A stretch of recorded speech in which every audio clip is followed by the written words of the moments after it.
Welcome to Rev Talk with Reverend Kim and Reverend Beverly.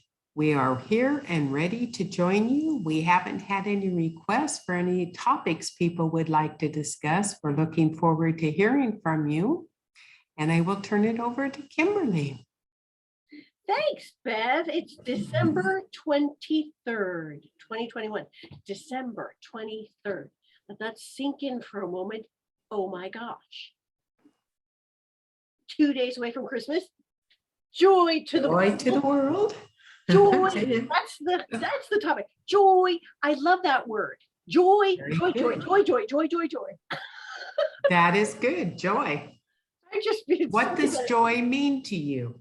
Oh gosh, and it shouldn't be a difficult one, and it is. I think for me, joy comes in the little moments that you see, like when I'm feeding my birds, and I see the birds out there, and there's such joy in that. And when Captain does something silly, and I'm just like watching him, and there's such joy in for me watching animals, Unconditional love. Yes. And it's just like sheer joy. And I love that word. It's easy to say. Joy, joy, joy, joy, joy, joy.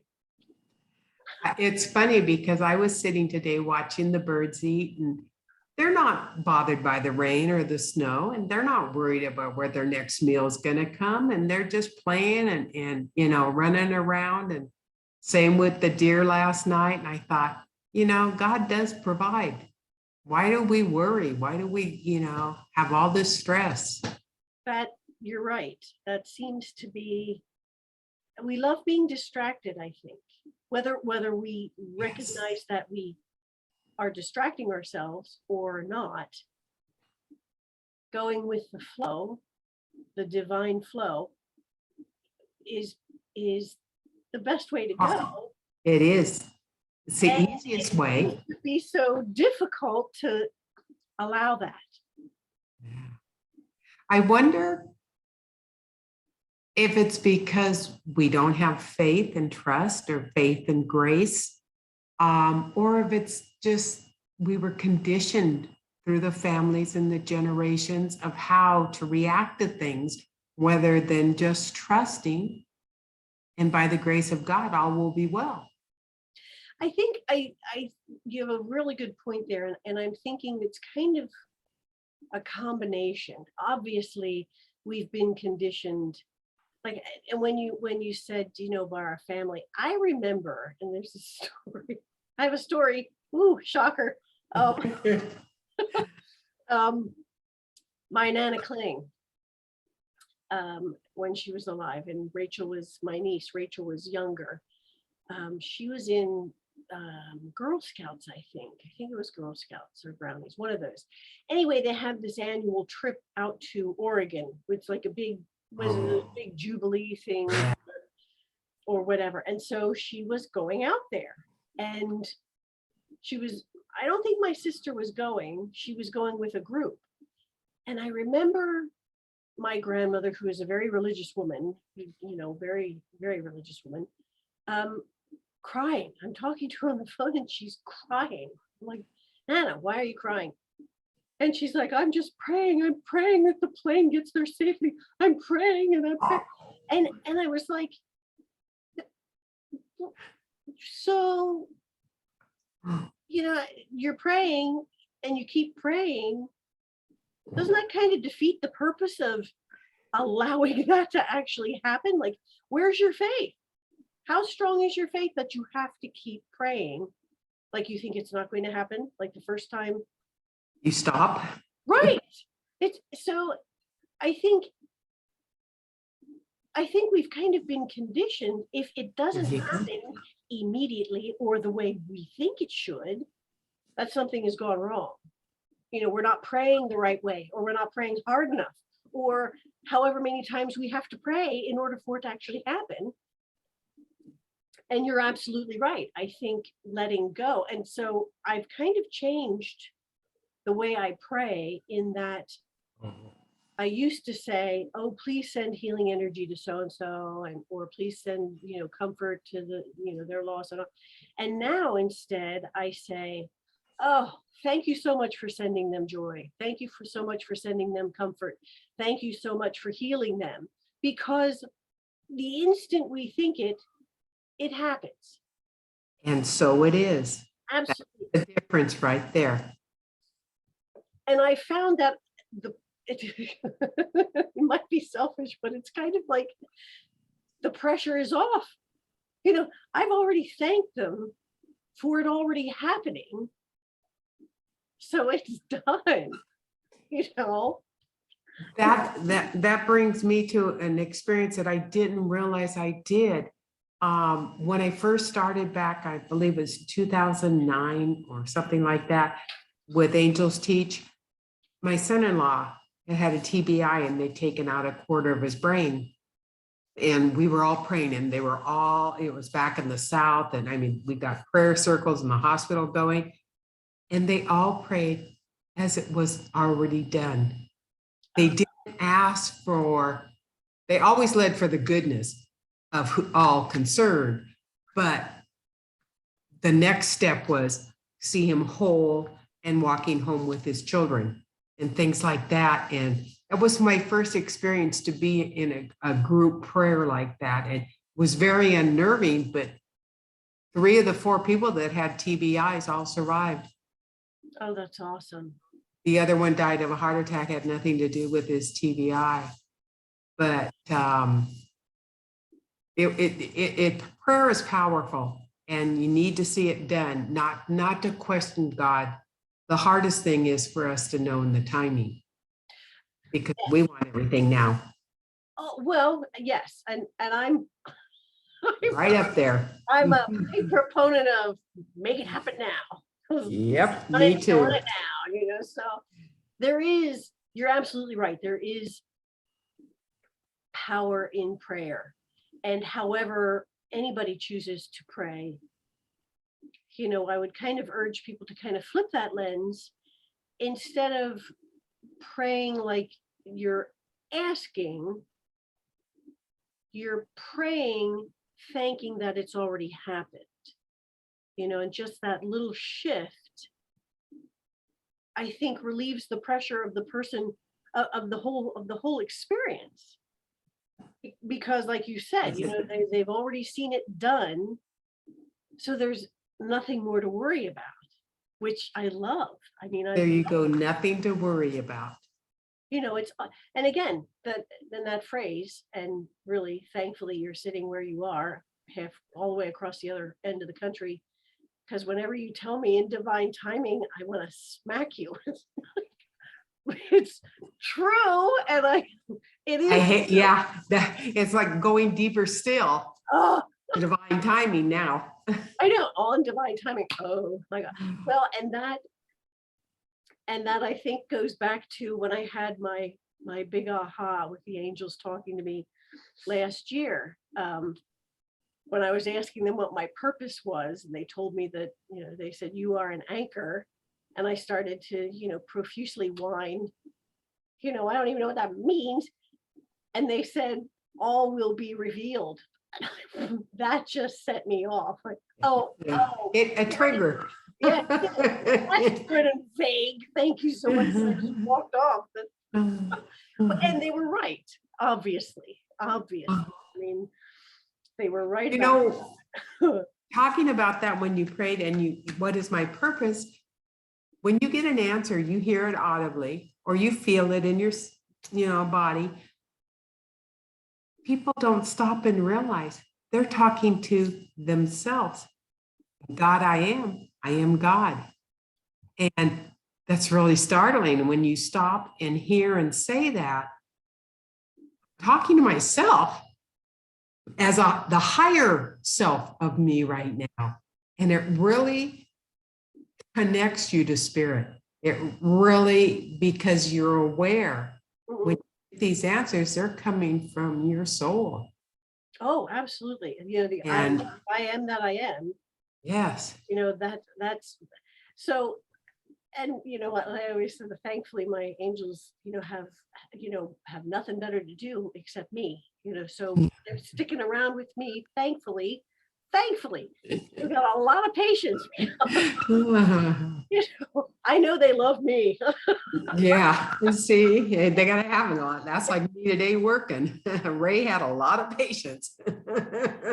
Yes, and again, there's the joy. There is the joy It is. in knowing that there is no separation between you and God, or you and the divine, or however you wish to express it, you and the universe. There is no separation. That's an impossibility. We are one. Absolutely. We are connected. We always have been. We always will be. So and again, I and I think these past 2 years and have been a wake up call for a lot of people to go inward, or to at least listen more closely to the messages that they're receiving. My sister That's so texted true. me because unfortunately my brother-in-law is healing from COVID. And Christmas, I can't go over, that she texted me. First off, her initial reaction is that, yeah. So Christmas is canceled. I was like, She did the same thing on Thanksgiving. yes, she did.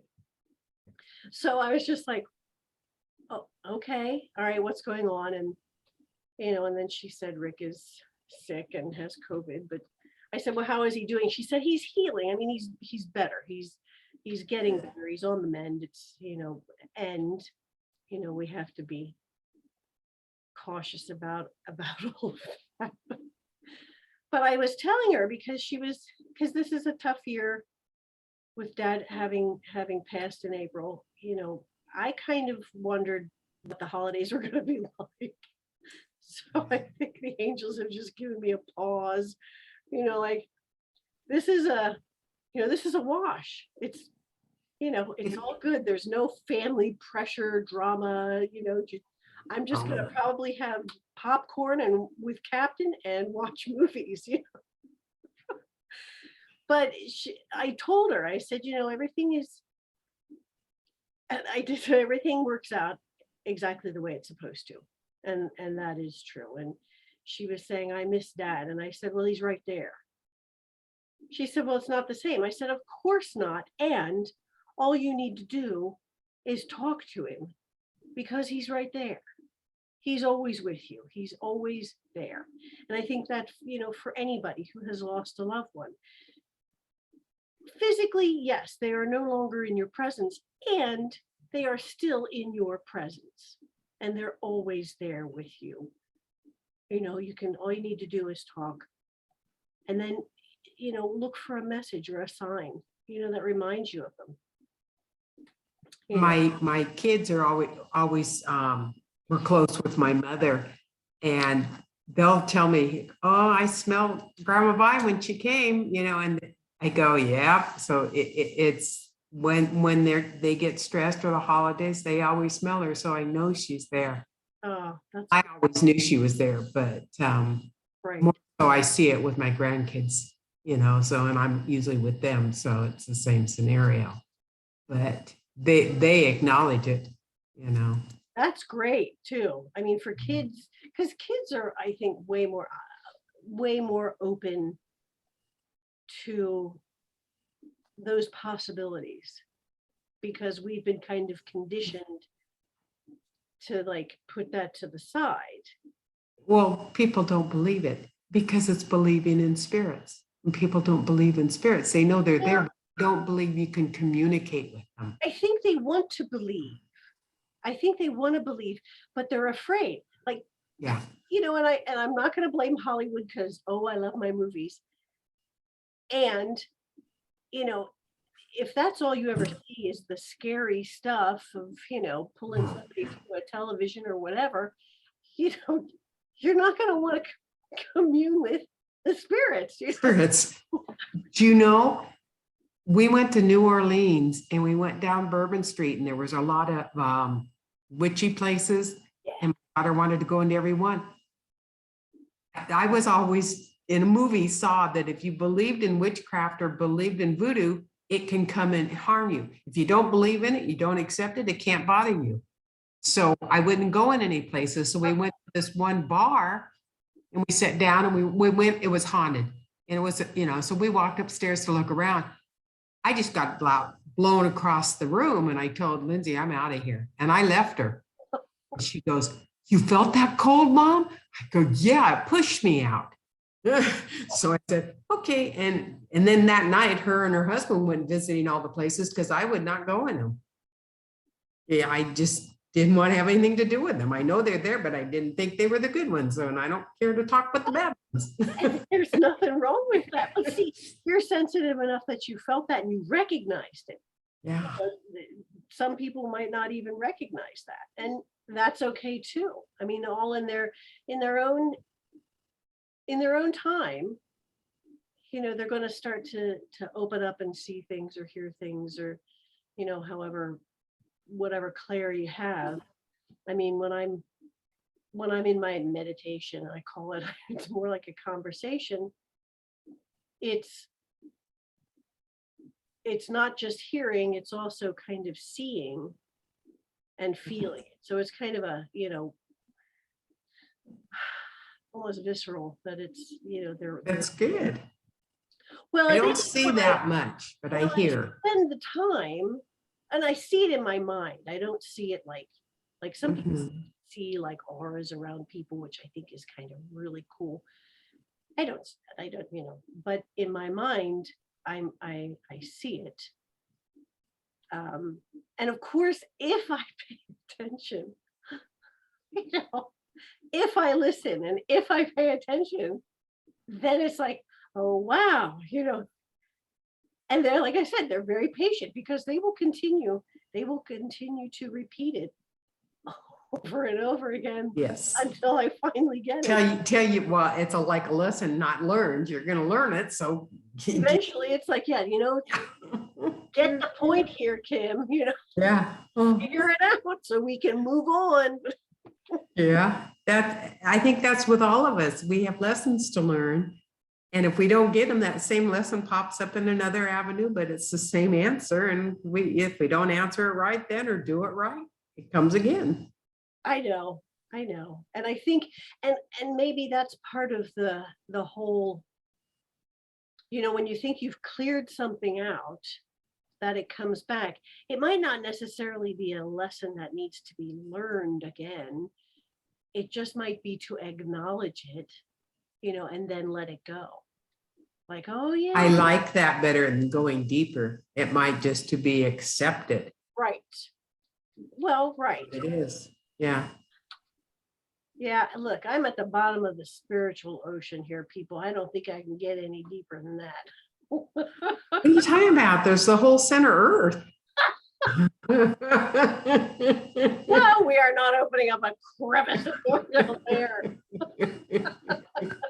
That's where our white light comes from, is the center Earth. It can come up through the little bubbles, at the yeah. Now those are joyous, like blowing bubbles and stuff. Yeah. Total joy. And to play with Captain and blow them, and he. Yeah. Oh my gosh, he's so silly. Yeah. He looks at me like, what are you doing? And then you're laughing and yeah. And he just, it's a lot of fun. It really is. I got him his Christmas present.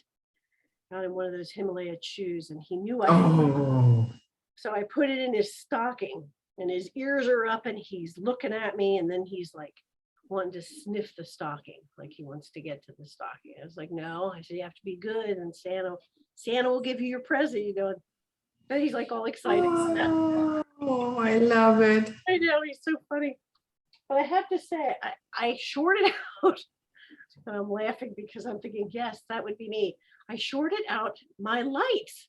Oh my gosh. Because I'm so full of static. I've got so much energy that I reached for